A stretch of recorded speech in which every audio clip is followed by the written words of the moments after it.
안녕하세요. 한국예술종합학교 교수 미술사학자 양정무입니다. 세상에서 가장 무서운 그림을 꼽는다면 여러분 어떤 작품이 떠오르세요? 만약 같은 질문을 500년 전 유럽 사람들에게 물었다면 단연 이 화가의 그림이 꼽혔을 것 같습니다.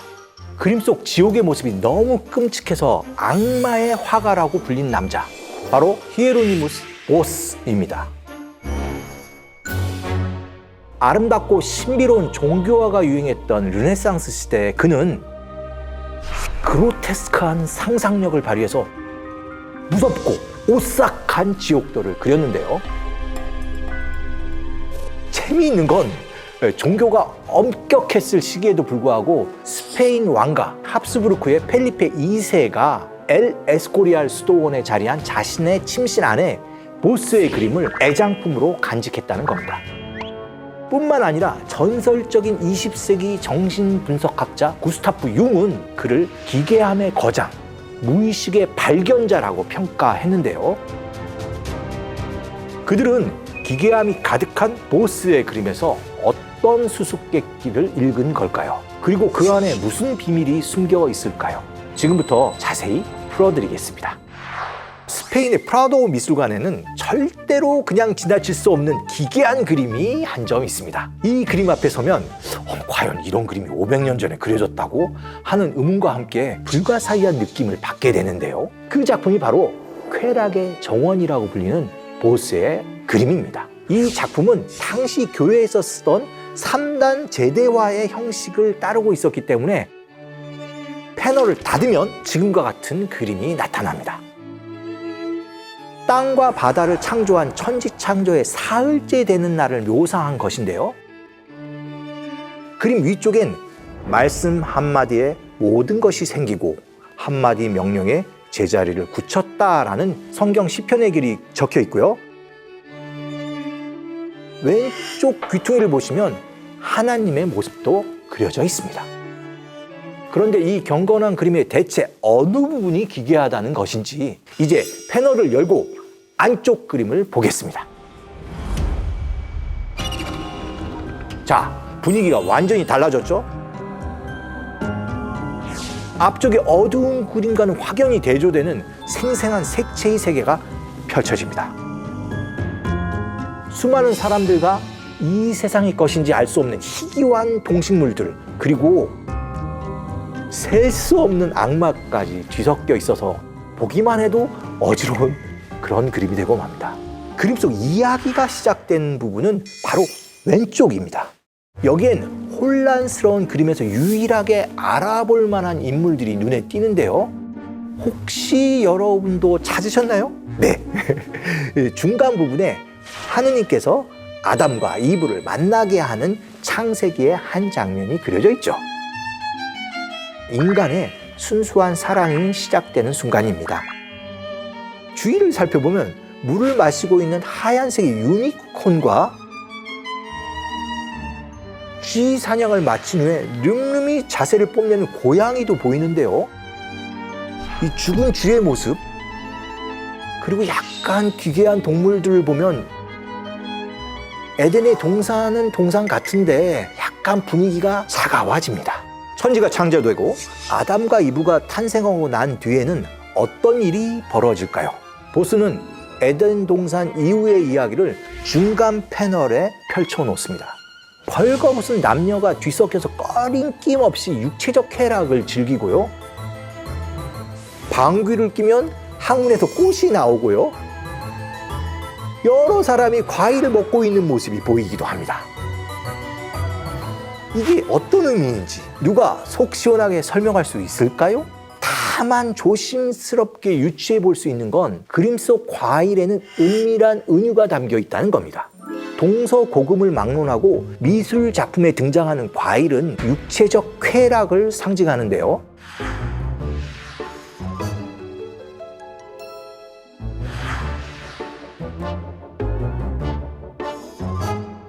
그러니까 딸기나 포도를 먹고 있는 모습이 성적 함축을 담고 있다는 얘기가 됩니다. 쾌락을 향한 욕망이 과하면 어떻게 될까요? 그림 왼쪽을 자세히 보시면 남녀가 구슬이 금이 간 줄도 모르고 그 안에서 미래를 즐기는 모습이 보이시죠? 일부 학자들은 이 부분을 두고 쾌락은 유리구슬과 같이 깨지기 쉬운 것이라는 당시 네덜란드 속담을 시각적으로 비유했다고 해석하기도 합니다. 또 한편으로는 욕망과 쾌락에 빠진 인간들에게 곧 닥쳐올 불길한 미래를 보여주는 것도 같은데요. 그럼 에덴 동산을 벗어나서 욕망을 탐닉한 인간들은 어떤 최후를 맞게 될까요? 오른쪽 패널은 그 물음에 대한 보스의 종교적인 메시지가 담겨 있습니다. 지옥의 강렬함이 느껴지시나요? 새의 모습을 한 악마에게 잡아먹히는 사람, 괴물쥐에게 당해 피를 흘리는 사람 등 보스가 그린 지옥도는 살벌하고 기괴합니다. 그림 곳곳엔 형벌을 받고 있는 사람들이 보입니다. 악기에 묶여서 고문을 당하거나 짓눌린 사람들이 많이 보이죠. 서양 문화권에서 과일처럼 악기도 쾌락과 성적인 상징물로 쓰이곤 하는데요. 악기로 고문을 받는 모습은 성욕에 빠진 인간의 최후라고 해석할 수 있을 것 같습니다. 아마 보스는 이런 서사를 통해 쾌락은 한순간이지만 그에 따른 고통은 길고 지독하다는 이야기를 하고 싶었던 게 아닐까요? 또 세부를 보시면 당시 그 가톨릭 세계에 대한 비판의 목소리도 보이게 됩니다. 수녀 복장을 하고 있는 돼지가 한 남성을 유혹하고 있는 이런 장면도 눈에 확연히 뜨는데요. 그 아래를 보게 되면 투구를 쓴 이상하게 생긴 괴물, 이걸 도대체 뭐라고 해야 될까요? 그 괴물이 두 사람을 쳐다보고 있는 장면도 보입니다. 쾌락의 정원, 정말 수수께끼 같은 그림인데요. 그런데 흥미롭게도 먼저 이 그림을 그린 화가도 미스테리입니다. 이 보스라는 화가는 출생 연도조차 추정할 수 없을 정도로 정말 남아있는 기록이 거의 없는데요. 추정에 따르면 네덜란드의 스헤르토헨 보스에서 태어나 고향을 떠나지 않고 그 지역에서만 그림을 그렸다고 합니다. 그의 고향 스헤르토헨 보스에서 그의 이름이 온 거죠. 우리는 그를 보스라고 부르게 됩니다. 확실하게 그의 작품으로 인정받는 것은 전 세계적으로 25점 정도밖에 되지 않고요. 그는 서명도 하지 않았고 지금 봤듯이 그의 그림은 너무나 그 당시 세계에선 받아들이기 어려웠기 때문에 이단으로 몰리면서 많이 파괴되기도 했을 것 같습니다. 다행히 쾌락의 정원이라든지 몇몇 작품은 스페인 왕실에서 서장한 덕분에 종교 재판의 불길에서 살아남을 수 있었겠죠. 스페인 엘 에스코리알 수도원 도서관장이 남긴 기록이 그나마 보스와 그의 작품에 대한 제대로 된 기록이라고 할 수 있습니다.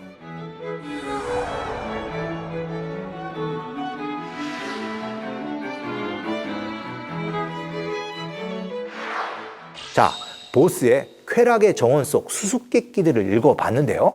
에덴의 동산으로부터 지옥에 이르는 보스의 그림을 보고 나면 문득 의문이 생깁니다. 그는 왜 이런 그림을 그렸을까요? 답을 찾기 위해선 15세기 유럽의 분위기를 살펴봐야 할 것 같습니다. 성경의 요한계시록을 보면 그는 늙은 뱀이며 악마이며 사탄인 그 용을 잡아 1000년 동안 결박하여라는 봉인당한 악마의 이야기가 나옵니다. 그래서 사람들은 서기 1000년이 되면 성경이 말하는 악마가 풀려나서 1000년 왕국이 끝날 거라고 생각했는데요. 그런데 1000년이 지나도 종말이 찾아오지 않은 거예요. 이상하죠? 그리고 또 100년, 또 100년, 또 100년 계속 지났는데도 종말의 기미가 보이지 않자 자꾸 사람들은 더 이상하게 생각하면서 불안해졌는데요. 그렇게 해서 1500년이 가까워질 무렵 다시 종말론이 유행하게 됩니다. 이것이 바로 작은 천년 종말론인데요.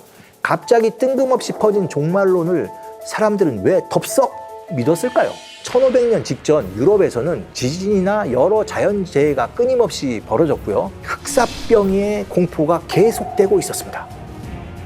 그리고 오스만 제국의 위협까지 더해져서 당장 세상이 망해도 하나도 이상하지 않을 만큼 혼란스러운 시기가 이어졌습니다. 그래서 이 시기에 보스의 그림처럼 종말에 대한 경고가 담긴 무서운 그림들이 큰 인기를 누리는데요. 사람들에게 가장 인기 있는 주제는 최후의 심판이었습니다.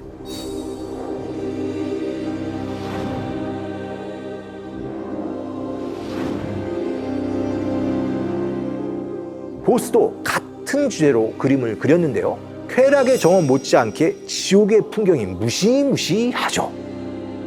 전체적인 구조는 3단 제대화이고요. 이 최후의 심판도 왼쪽 날개에 낙원의 모습이 있고요.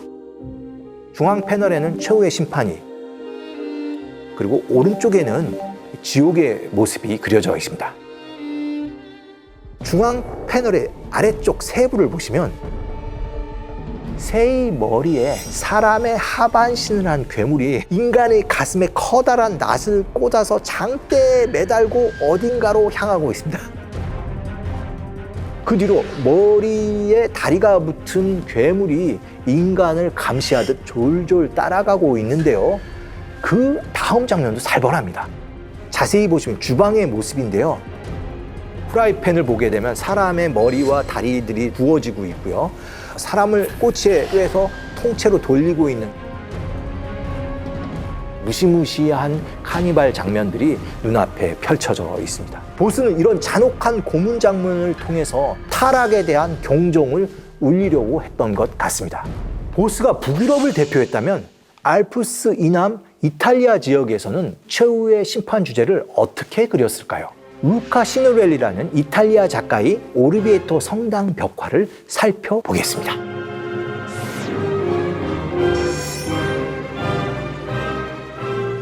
보스의 그림에 비하면 악마뿐만 아니라 지옥으로 끌려가는 인간의 모습도 굉장히 근육질인데요.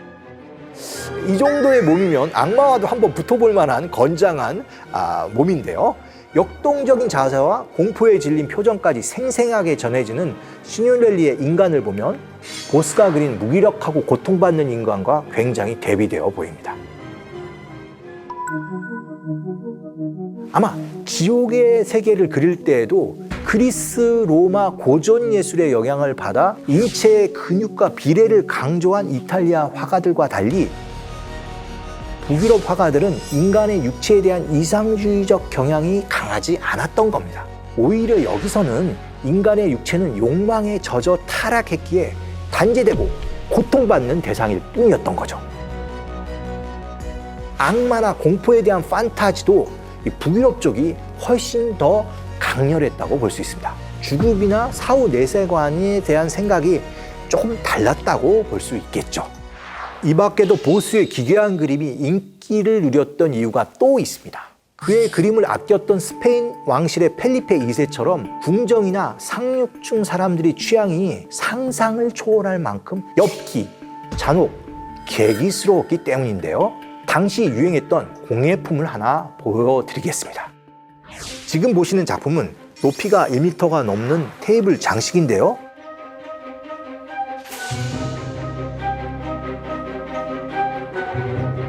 장식을 자세히 보시면 작은 가재와 도마뱀도 보입니다.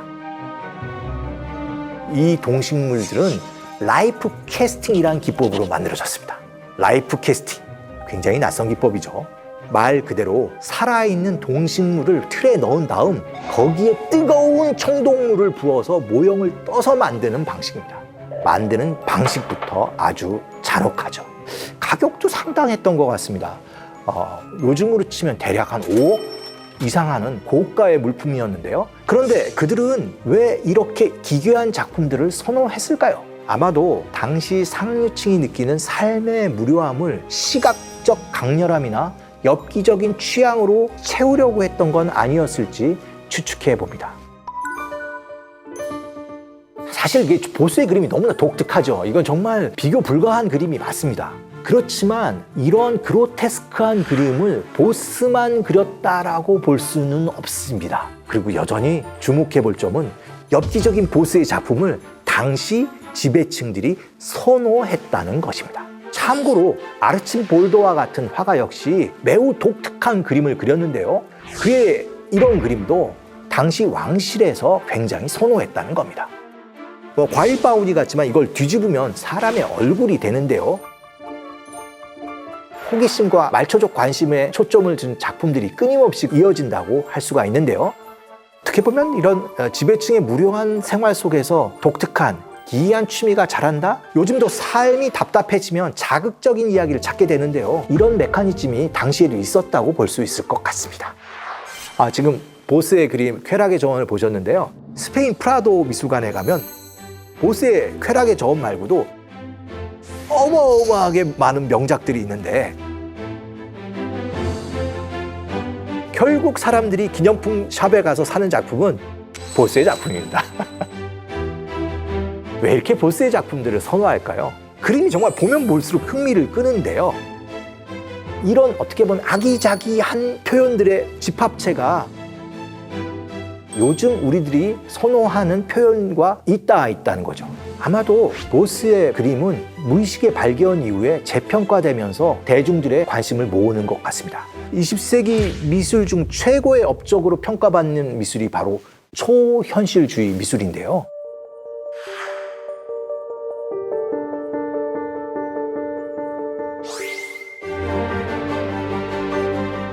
결국 보스의 작품도 초현실주의 미술의 선구자라서 재평가를 받고 있습니다. 저는 보스의 작품은 일종의 괴물 대백과사전이라고 부르고 싶습니다. 혹시 게임 캐릭터라든지 이모티콘에 대한 상상력이 필요하시다면 보스의 작품을 꼭 한번 살펴봐 주십시오. 상상 가능한 모든 기괴한 괴물들이 여기에 다 있습니다.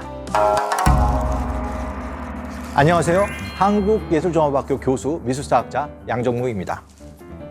여러분, 빈센트 반 고흐를 생각하면 어떤 이미지가 떠오르세요? 아마 많은 분이 제일 먼저 해바라기를 떠올리실 겁니다. 풍경화와 정물화를 통해 여러 작품의 해바라기를 남기기도 했고 찬란한 노란색으로 강렬한 인상을 심어줬기 때문인데요. 이런 이유로 고흐는 태양의 화가라는 호칭을 갖게 됐죠.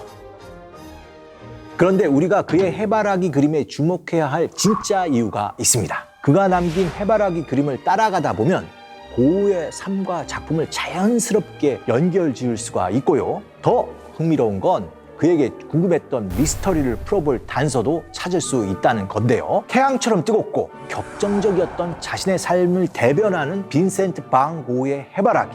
지금부터 미술 읽어드립니다에서 자세히 읽어드리겠습니다. 1987년 3월 30일 런던의 크리스티 경매장에 전 세계의 관심이 집중됐습니다. 반 고흐의 15송이의 해바라기가 꽂힌 화병. 이 그림의 카피가 출품됐기 때문인데요. 위작 논란이 있었음에도 경매 호가가 시작된 지 5분도 채 지나지 않아서 22.5 for the last time. 2,508만 7,500파운드. 현재 가치로 따지면 1,000억 원에 달하는 거액에 낙찰됐습니다. 작품의 원작은 런던 내셔널 갤러리에 전시되어 있는데요.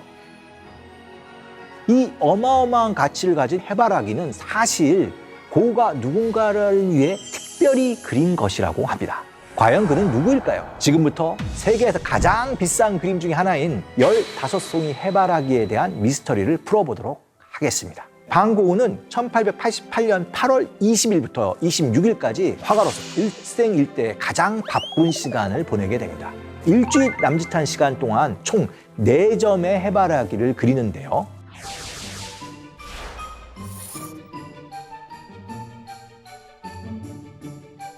고흐가 단기간 동안 이토록 해바라기 그림에 열중한 이유는 무엇이었을까요?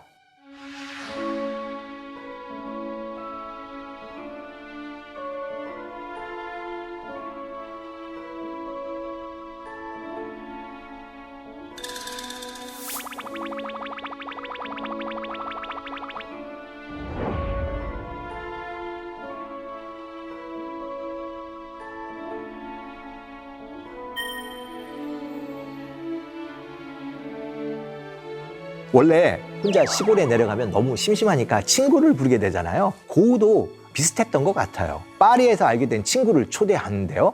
그게 바로 누구냐 하면 고갱입니다.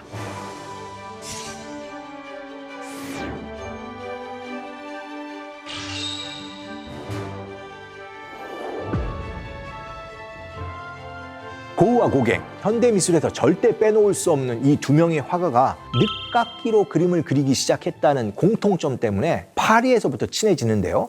고우는 고갱을 아르레에 있는 자신의 옐로우 하우스로 초대하고, 당시 돈이 궁했던 고갱은 고우의 동생 테오가 생활비를 준다고 하니까 그림을 그리기 위해 아르로 내려가게 됩니다. 고갱으로부터 아르레 오겠다는 회신을 받은 고우가 뛸 듯이 기뻐하면서 허름한 방을 꾸미려고 했던 그림이 바로 15송이의 해바라기 그림인 거죠. 그 당시 그가 쓴 편지를 보면 그는 총 12점의 해바라기 그림을 그려서 고갱의 방을 이 해바라기로 가득 채우려고 했는데요. 12개는 다 못 그리고요. 일단 4개만 그렸던 것 같습니다. 왜 해바라기냐? 고우는 파리에서부터 해바라기를 그렸는데요. 추정컨대 해바라기는 남미에서 온 새로운 꽃이었고요. 고우는 고갱이 페루 출신이라는 것을 알았고 그 그림을 보고 고갱이 굉장히 반가워했다고 합니다. 그 이유 때문에 고갱이 아르로 오면 그의 방을 해바라기로 가득 채워서 그를 기쁘게 하려고 했던 것 같습니다. 이렇게 아르레에 있는 고우의 작업실에서 함께 지내게 된 고우와 고갱, 과연 잘 지냈을까요? 당시 두 사람의 관계를 암시하는 그림이 있습니다. 고우가 그린 두 사람의 의자인데요. 어떤 의자가 고우의 것이고 어떤 의자가 고갱의 것일까요? 환한 낮에 편안하게 담뱃대가 놓여있는 의자가 고우의 의자이고요. 캄캄한 밤에 촛불과 책 2권이 놓여있는 아움체어가 고갱의 의자입니다. 이걸 보면 의자의 주인이 어떤 인물인지 조금은 느껴지지 않으세요? 의자를 통해 드러난 고우가 밝고 스스럼 없이 사람을 대하는 인물이라면 고갱은 내면적이고 고집이 센 사람으로 보여지는데요. 아마 이런 성격적인 차이가 두 사람의 관계를 악화시켰던 것 같습니다. 특히 나이가 좀 고갱이 많은데요. 그를 따르고 그의 작품 세계를 인정했던 고우와 달리 고갱은 고우에게 자기가 그리는 그림 방식을 너무 강하게 요구하고 때론 좀 무시도 했던 것 같은데요. 결국 두 사람은 큰 싸움을 하게 되고 고갱은 파리로 떠나게 되죠. 이때 테오에게 편지를 씁니다. 너희 형이 완전히 정신을 놓았다라고요. 그 과정에서 너무나 잘 알려진 것처럼 발작을 한 고우가 자신의 귀를 자르게 되고 절망에 빠져서 자화상을 그리게 되죠. 그 그림이 바로 붕대를 감은 자화상입니다. 이때 그는 자기에 대한 희망을 완전히 놓게 되고 아르 근처에 있는 정신병원에 스스로 들어가게 되죠. 당시 그가 정신병원에서 요양하면서 그린 그림이 그 유명한 별이 빛나는 밤입니다. 건강 악화로 죽어가는 병실 안에서 동이 트는 모습을 보고 그린 그림이죠. 고갱과의 불화 때문에 고우가 스스로 귀를 잘랐다는 주장은 이런 사연으로 생긴 것입니다. 그렇다면 고우가 고갱 때문에 자신의 귀를 훼손한 걸까요? 제 생각엔 많은 일이 복합적으로 작용했던 것 같습니다. 이렇게 큰 일이 벌어지게 된 이유는 동생 테오의 결혼 소식이 아닐까 하는 의심도 같습니다. 그때 테오가 결혼을 하겠다는 편지를 고우에게 보내게 되는데요. 테오가 결혼을 하면 지금까지 의지해온 감정적 교류와 재정적 지원까지를 잃게 될까 봐 두려웠던 거죠. 여기서 한 가지 흥미로운 사실은 고우가 귀를 자르고 나서 해바라기 그림을 석 점 더 그린다는 건데요.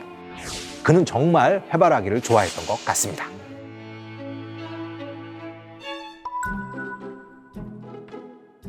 고우는 여러 꽃을 그려요. 나일리아도 그린 적도 있고 또 이후에는 아이리스도 많이 그리게 됩니다. 사실 해바라기는 고우 이전에는 그렇게 많은 화가가 그리지는 않는 꽃이었어요. 보시면 해바라기는 좀 꽃이 투박하고 크죠? 이쁜 꽃이라고 보기는 좀 그렇습니다. 하지만 고우는 바로 이 꽃을 자신의 분신처럼 생각을 했고요. 좀 투박하고 못생긴 꽃, 이게 나야 이렇게 아마 생각했던 것 같습니다. 또 한 가지, 고우는 이제 네덜란드 출신이죠. 북유럽 쪽에 가까운 데서 살다 보니까 태양이 장렬하는 뜨거운 남쪽의 세계를 동경했다고 할 수 있는데요.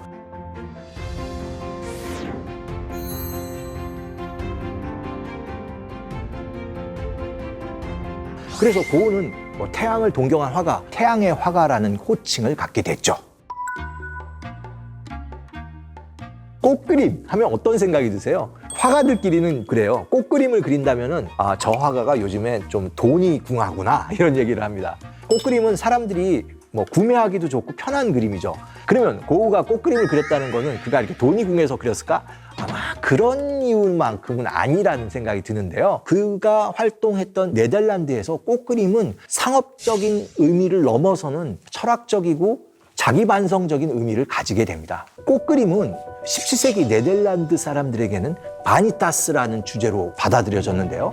이 바니타스, 사치와 허영에 대한 경고의 의미이고요. 좀 더 나아가면은 죽음을 기억하라, 메멘토 모리라는 용어를 그림으로 풀어낸 것이라고 할 수 있습니다. 그림을 보면 꽃이 만발한 것이 아니라 시든 꽃, 죽어가는 꽃, 그러니까 아름다움 속에서 죽음을 준비하는 그런 과정까지도 보여주게 되는데요. 이런 것들이 인생의 찰나를 보여주기 때문에 네덜란드 사람들은 이런 꽃그림을 보면서 절제하거나 삶의 경고를 느꼈던 것 같습니다. 바로 이런 역사적 전통이 있었기 때문에 고흐의 해바라기도 바니타스의 메시지를 읽어볼 수가 있죠. 그의 해바라기를 자세히 한번 더 보시면 활짝 핀 해바라기만 있는 것이 아니라 시들어가고 꺾여 있고 죽어가고 비틀어져 있는 해바라기도 볼 수 있습니다. 아마 그의 건강이 나빠지고 있고 자기에게 다가올 죽음에 대한 것을 미리 예측하고 있는 반고의 모습도 어느 정도 암시하고 있다고 볼 수도 있습니다. 두 번째로 풀어볼 미스테리는 황시증에 대한 논란입니다. 고흐가 압생트를 즐겨 마시면서 부작용으로 사물이 노랗게 보이는 황시증을 앓았고 그로 인해 해바라기와 해바라기를 그린 배경이 강렬한 노란색이 된 거라는 주장인데요. 결론부터 말씀드리자면 그것은 사실로 받아들이기는 쉽지는 않습니다. 아마 비슷한 시기에 그린 다른 해바라기 그림을 본다면 그 이야기를 할 수 없을 겁니다.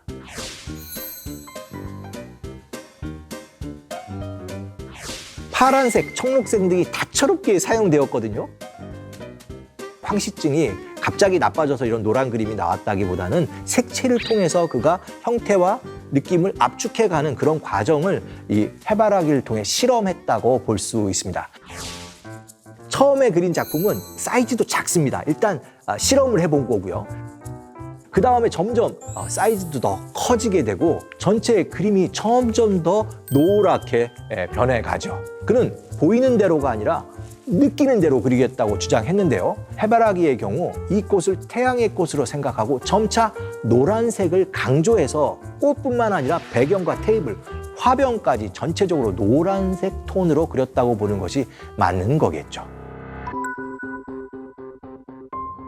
고흐는 많은 기록을 남겼는데요. 특히 그가 가족에게 쓴 편지를 보게 되면 그는 뇌전증에 선스트로크, 메르니의 병까지 여러 질병을 얘기할 수 있을 것 같습니다. 고흐가 쌍레미 정신병원에 있을 때 의사 펠릭스 레이는 뇌전증으로 진단했고 그 이후 그를 돌봤던 가시에 박사는 황시증으로 봤던 것 같습니다. 그런데 고흐의 그림을 직접 보면 정말 엄청난 밀도가 느껴집니다. 대충 그렸다고 생각하면 큰 오산이고요. 굉장한 집중력으로 필획 하나하나가 꼼꼼히 처리되고 있습니다. 유화의 질감을 얘기할 때 반고흐를 빼놓을 수 없죠. 반고흐는 물감을 하도 많이 써서 주변 사람들한테 혼났다는 얘기도 있을 만큼 물감을 많이 썼는데요.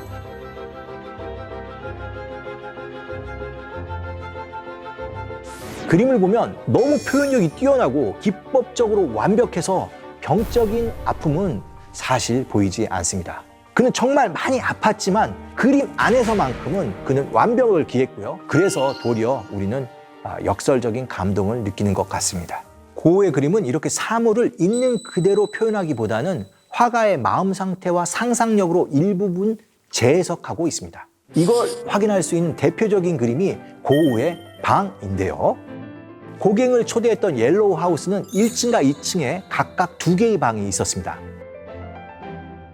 투베드룸 하우스 이렇게 얘기할 수 있는데요.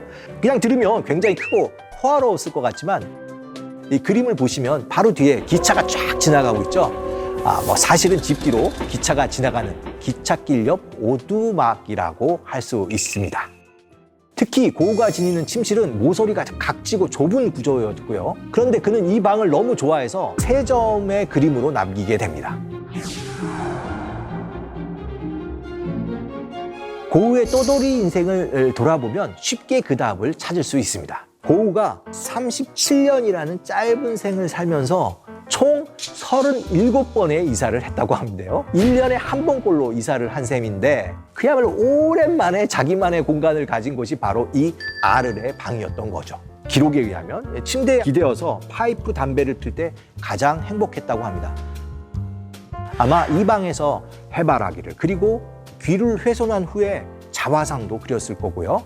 삶에 대한 번민, 그림에 대한 고민이 바로 이 방 안에서 고스란히 담겨 있는 셈이죠. 기록에 의하면 이 방의 색은 흰색, 침대도 흰색이었다고 합니다. 그런데 그의 그림을 보면 벽은 보라색, 바닥은 붉은 타일이 깔려 있고요. 침대도 버터색처럼 되어 있는데요. 조금 전에 말씀드린 것처럼 그는 눈이 아니라 마음으로 색채를 쓴 것인데요.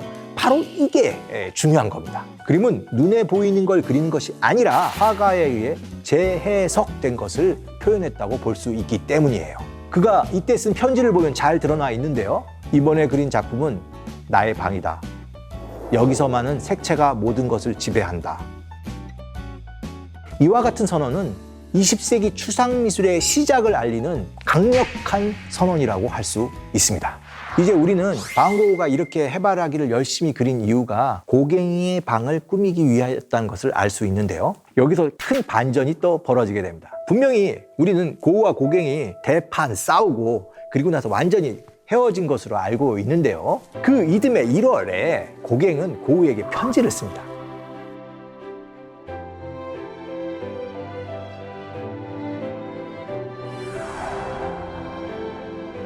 이런 얘기를 한 거예요.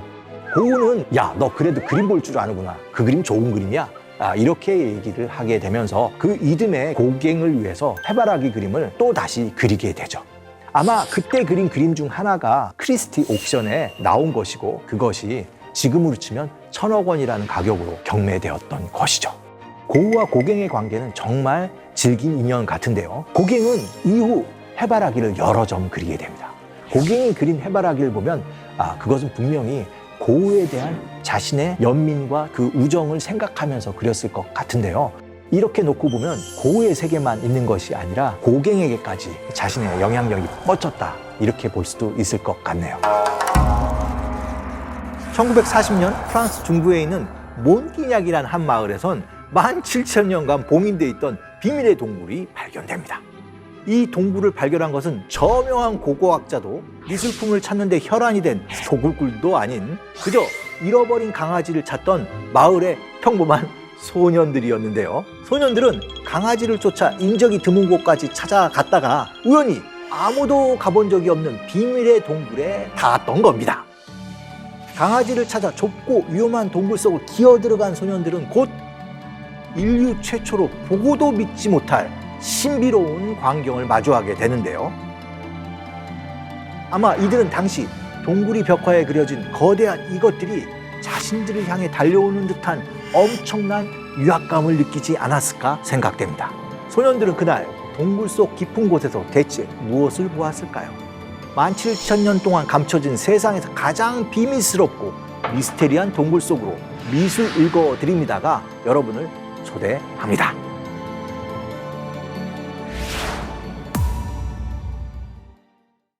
미술사에서 가장 기적적인 발견 중 하나라고 할 수 있는 이 동굴이 위치한 곳은 프랑스의 작은 시골 마을인 몽티냑입니다. 기차도 다니지 않을 만큼 프랑스의 오지 중의 오지라고 할 수 있는데요. 하지만 동굴이 발견된 순간 이곳은 인류 최초의 미술이 간직된 기념비적인 지역으로 급부상하게 됩니다. 대체 작은 시골 마을을 들썩이게 한 이 동굴의 정체는 무엇일까요? 바로 독보적인 원시 미술로 손꼽히는 라스코 동굴 벽화가 그려진 동굴이었던 거죠. 아마 학교에서 미술이나 세계사 공부를 할 때 한 번쯤 들어보셨을 텐데요. 17,000년 전에 살았던 원시인들이 그린 그림은 과연 어떤 모습일지 발견 당시 탐험대의 시선을 보여주는 듯한 사진을 통해 좀 더 생생하게 확인해 보도록 하겠습니다. 어떠세요, 여러분? 어둡고 적막한 동굴 속에서 작은 랜턴 불빛으로 동굴이 조금씩 밝혀져 가는 걸 상상해 보면 굉장히 짜릿하지 않나요?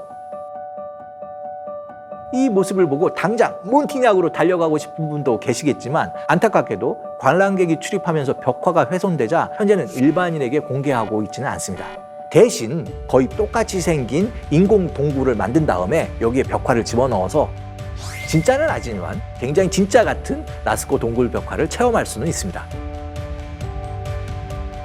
물론 여기도 사람이 굉장히 밀려서 대기를 해야 됩니다. 그래서 오늘 제가 1일 가이드가 돼서 여러분과 함께 라스코 동굴로 랜선 여행을 떠나보려 하는데요. 17,000년 전에 그려진 원시인들이 그림을 보러 저와 함께 가보실까요? 이곳이 라스코 동굴로 들어가는 입구인데요. 지금은 들어가기 편하게 설계되어 있지만 발견 당시에는 오랜 세월 동안 흙이 쌓여서 동굴의 입구가 거의 막혀 있었습니다.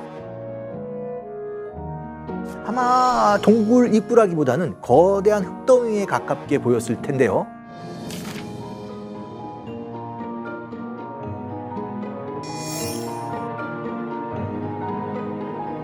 라스코 동굴의 총 길이는 밝혀진 것으로는 대략 250m가 됩니다. 들어가자마자 보이는 것은 황소의 방이죠. 동굴에서 가장 넓은 곳이기도 한데요. 이 황소의 방에는 석회암 벽 위로 황소와 말, 사슴 등 다양한 동물들이 그려져 있습니다. 정말 살아 움직이듯 생생하죠. 그림 솜씨만큼 놀라운 것은 이 벽화의 크기인데요. 가장 큰 황소의 길이는 4.5m가 넘는 것으로 알려져 있습니다. 그러니까 실제 황소를 능가하는 거대한 몸집을 가진 셈이죠. 그런데 여러분, 원시인들이 살았던 시절엔 동물들이 실제로 이렇게 컸을까요? 이곳에 그려진 소는 오록스라고 추정되는데요. 코끼리의 조상이 맘모스였다고 보면 황소의 조상이 바로 이 오록스였습니다. 큰 덩치 때문에 사냥을 당해 멸종되었다고 추정하는데요. 원시 시대엔 이만큼 거대한 소가 존재했던 겁니다. 아마 이렇게 거대한 소를 상상하면서 보시면 더 흥미진진할 것 같은데요. 그럼 이제 다시 벽화를 자세히 보도록 하죠. 그림의 구성은 굉장히 드라마틱합니다. 중앙에 그려진 붉은 사슴들을 둘러싸고 거대한 오록스 2마리가 팽팽히 대치하는 듯한 모습을 그리고 있습니다. 오록스 앞에 지나가는 말대의 모습에서 진짜 말이 내달리는 것처럼 연속성이 느껴지죠. 벽화를 쭉 훑어보다 보면 의문의 동물도 보이는데요. 혹시 찾으셨나요? 머리 위로 긴 뿔이 있는 동물이 보이시죠? 정확한 정체를 알 수는 없지만 이 뿔 때문에 유니콘이란 별명이 붙어 있습니다.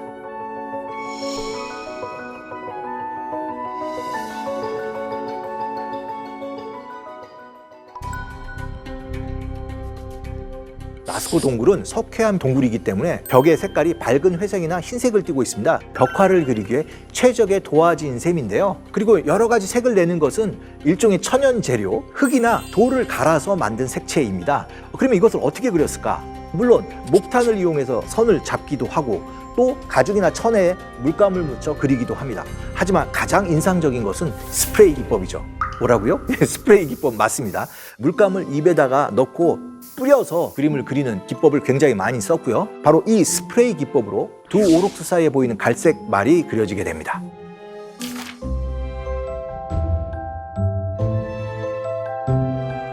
이 스프레이 기법은 다른 벽화에서도 찾아볼 수 있는데요.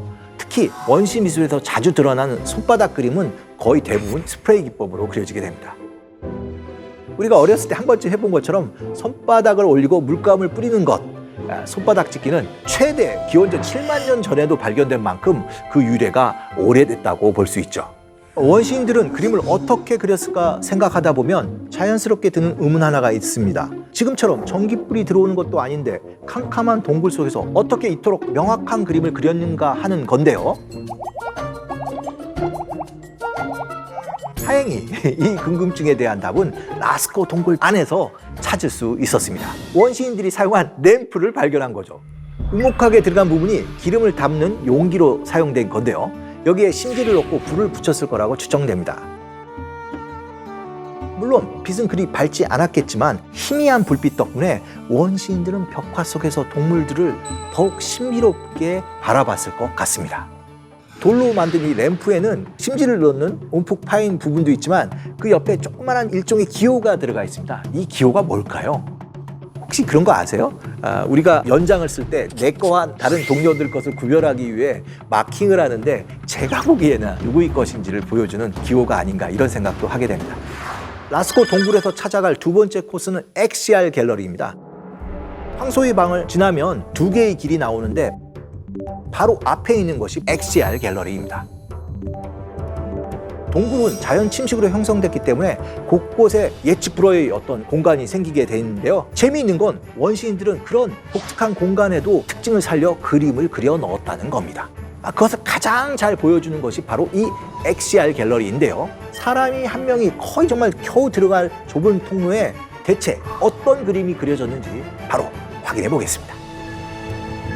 보시는 것처럼 XR 갤러리는 깔때기처럼 좁아지는 공간을 이용해서 그 주변에 벽화를 그렸는데요. 이 앞에 서면 공간과 돌의 생김새 때문에 앞으로 빨려 들어가는 것 같은 느낌을 받는데요. 여기에 그려진 동물들을 보게 되면 앞으로 내달리는 듯한 속도감을 주고 있습니다. 물론 이러한 생생한 효과는 울퉁불퉁한 안반을 잘 살려서 더 극대화되죠. 정말 이렇게 입체감이 살아있기 때문에 요즘으로 치면 원시시대의 3D 효과를 바로 여기서 체험할 수 있는 겁니다. 우리가 원시인 하면 정말 미개하다, 뭔가 우리보다 못하다고 생각할 수 있는데 이런 그림을 보게 되면 그런 고정관념이 완전히 뒤집히는 것 같습니다. XR 갤러리를 지나면 또 하나의 통로가 있는데요. 이 통로를 지나고 나면 더 깊고 아주 신비로운 공간으로 들어가게 됩니다. 이제 라스코 동굴에서 가장 깊은 곳을 향해 들어가게 되는데요. 가는 길이 정말 쉽지 않습니다. 좁은 회랑을 지나 절벽을 지나야 하는데요. 3층 높이의 절벽을 내려가면 드디어 샤프트라고 불리는 라스코 동굴의 심장부에 도착하게 됩니다. 이것은 아주 특별하고 의미심장한 벽화가 그려져 있습니다. 라스코 동굴에서 처음으로 사람이 등장한 겁니다. 보세요. 동물들에 비해 굉장히 추상적으로 묘사되어 있죠. 머리는 부리가 달린 듯 새 모양이고 팔, 다리는 굉장히 간략화된 직선으로 그려져 있습니다. 그렇다고 해서 동물들이라고 괜찮은 상태는 아닌데요. 바로 옆에 황소가 있는데 창으로 보이는 무기가 이 황소의 배를 관통했고 내장이 밖으로 툭 튀어나온 것처럼 보입니다. 혹시 사람과 황소가 막 싸움을 벌인 건 아닐까요? 실망스럽게도 이 답은 17,000년 전에 여기에 있었던 원시인들만이 아는 것 같습니다. 여기는 지금도 이렇게 내려가려면 밧줄을 타고 내려가야 되고요. 이 그림뿐만 아니라 이 지역에선 나지 않는 조개 껍질 이런 것도 발견돼서 굉장히 아마 신비로운 공간으로 사용됐을 것 같습니다. 제대로 된 불빛이나 도구도 없이 이렇게 좁고 깊은 심지어 위험하기까지 한 동굴에 그림을 그린다는 건 17,000년 전의 원시인들에겐 쉬운 일이 결코 아니었을 겁니다. 그런데 그들은 왜 황소나 사슴 같은 동물들을 잔뜩 여기에 그린 걸까요? 여기엔 다양한 이론이 있는데요. 무엇보다도 다산과 풍요를 기원했다는 거죠. 동물들을 많이 그리면 현실 세계에 동물이 진짜 많아진다고 생각했거나 사냥이 잘 되기를 바라는 마음으로 그린다는 설이 있는 겁니다. 그렇다면 저희 생각은 어떨지 한번 들어보시겠습니까? 저는 현대의 구석기인들에게 이 질문을 해보면 어떨까 합니다. 현대의 구석기인이 있냐고요? 예, 놀랍게도 현 시점에도 구석기인의 삶을 사는 부족들이 있습니다. 아프리카 부시맨으로 알려진 이 산족은 아직까지도 사냥과 채집에 의존하면서 구석기 인류와 유사한 생활을 살고 있습니다. 흥미로운 건 산족 역시 바위에 벽화를 그린다는 건 이들에게도 아주 신성한 행위인데요.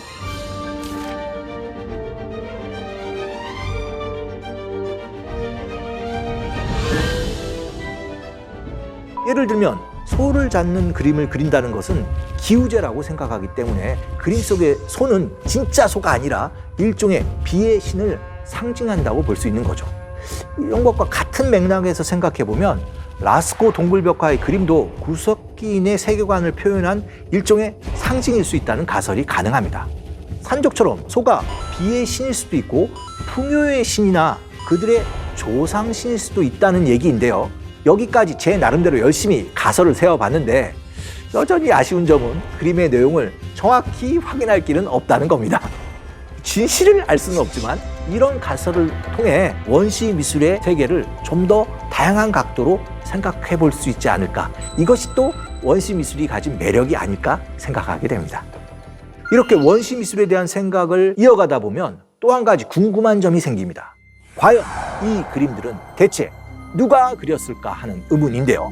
만약 구석기인들이 동굴벽화에 신성한 힘이 있다는 저의 가설이 맞다면 그림을 그리는 일은 아주 중요한 사람이 맡았을 거라는 추론이 가능합니다. 그리고 아마도 그 사람은 주술사가 아닐까 싶은데요. 실제로 산족 사회에서는 지금도 주술사가 부족 전체를 이끄는 중요한 역할을 맡고 있죠. 뿐만 아니라 이집트의 파라오나 중국의 천자도 신성한 존재로 여겨졌고 중요한 제사의식을 주관했습니다. 그렇게 보면 구석기 시대에도 비슷한 일을 하는 주술사가 있지 않았을까 추정해 볼 수 있는 것이죠. 여기서 좀 더 상상력을 발휘해 본다면 동물과의 영적 교감을 중요하게 여기던 사회에서는 신성한 존재들이 주로 반인 반수의 모습으로 표현되었는데요. 구석기 때도 주술사는 반인 반수로 표현했을지 모르는 일이죠. 참고로 프랑스 남서부의 세 형제 동굴에서 근거가 될 만한 그림이 발견됐습니다. 이걸 발견한 고고학자는 여기에 주술사라는 이름을 붙였는데요.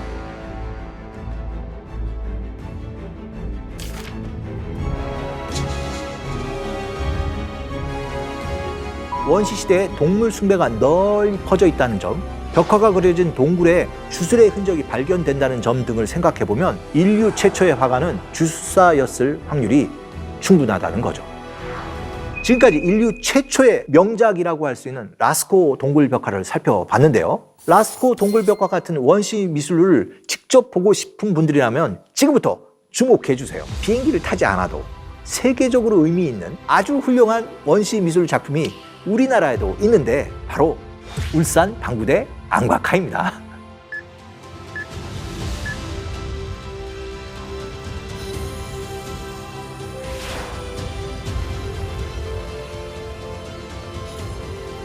안과카는 시베리아부터 우리나라에 이르기까지 동아시아 지역에 넓게 분포되어 있지만 울산 방구대 안과카만한 걸작을 찾아보기는 쉽지 않습니다. 그 이유는 벽면에 얼마나 많은 그림이 새겨져 있는지 그 밀도가 정말 대단하기 때문인데요. 방구대에 새겨진 그림들을 세어보면 물고기와 고래를 포함한 바다 생물이 77마리, 육지동물이 91마리, 그리고 사람이 무려 11명씩이나 그려져 있습니다. 그럼 이 많은 그림 중에서 라스코 동굴벽화의 황소에 비교할 만한 것은 무엇일까요? 뭐니 해도 고래인데요. 방구대의 고래는 몸무게가 수십 톤이나 나가는 거대한 귀신고래, 일명 쇠고래를 표현해 놓은 걸 보면 원시대 우리나라가 아마 고래들의 천국이 아니었을지 상상해 볼 수 있을 것 같습니다. 인류 최초의 화가들을 만나고 싶다면 우리나라에 존재하는 독보적인 원시미술, 하늘을 나는 멋진 고래들을 만나러 울산으로 가보시는 건 어떨까요?